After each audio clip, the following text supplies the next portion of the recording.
देख रहे हैं डीसी न्यूज इंडिया और मैं हूं आपके साथ दिव्या। महाराष्ट्र के मुख्यमंत्री देवेंद्र फडणवीस ने अशोक गहलोत मामले को लेकर विपक्ष के आरोपों पर तीखा जवाब दिया है। उन्होंने कहा, बिना सबूत के आरोप लगाने का कोई मतलब नहीं है। मामले की जांच उस स्तर पर की जा रही है।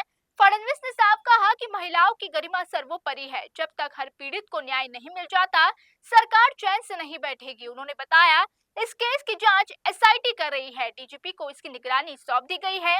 मुख्यमंत्री ने विपक्ष पर इस मुद्दे का राजनीतिकरण करने का आरोप लगाया। कहा, अगर किसी के पास सबूत है तो वो सामने लाने चाहिए। उन्होंने भरोसा दिलाया, इस मामले में किसी को भी बख्शा नहीं जाएगा। तो अब देखना होगा आने वाले दिनों में इस मामले पर क्या खुलासे होते हैं। तो आइए सुनते हैं क्या कुछ कह रहे हैं मुख्यमंत्री देवेंद्र फडणवीस। यांचं प्रकरण अत्यंत गंभीर आहे।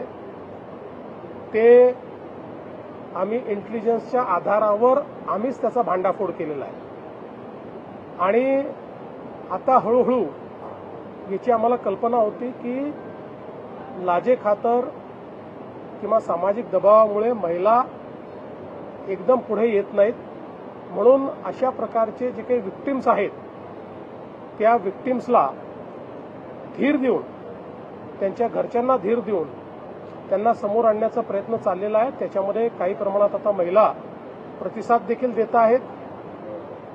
या संपूर्ण प्रकरणाची अत्यंत वरिष्ठ स्तरावर मॉनिटरिंग होते आहे।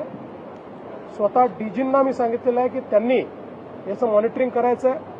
याच्यामध्ये एसआयटी तयार केलेली आहे। नाशिक सीपी आणि एसआयटी मिळून या ठिकाणी हे काम पूर्ण करत आहेत आणि मला असं वाटतं की या संदर्भात कुठल्याही परिस्थितीत कोणालाही स्पेअर केलं जाणार नाही। आता अनेक लोक जायचे, विरोधी पक्षाचे कोण कोण गेले त्यांचे मी पुरावे देऊ शकतो। माझ्याकडे सर्वात जास्त तर माझ्याकडे पुरावे आहेत याचे, पण ते पोलिसांकडे आहेत। ते पोलिसांचं काम आहे, ते माझं काम नाही आहे। त्यांना खरातांना भेटणाऱ्यांपैकी कोणाचं इन्व्हॉल्वमेंट असेल तर कारवाई होईल। मुख्यमंत्री देवेंद्र फडणवीस ने साफ कहा है कि दोषियों पर सख्त कार्रवाई की जाएगी। तो अब देखना होगा इस मामले में आगे क्या कुछ होता है। अभी के लिए बस इतना ही। देश और दुनिया की तमाम बड़ी खबरों के लिए रुके रहिए डीसी न्यूज इंडिया का।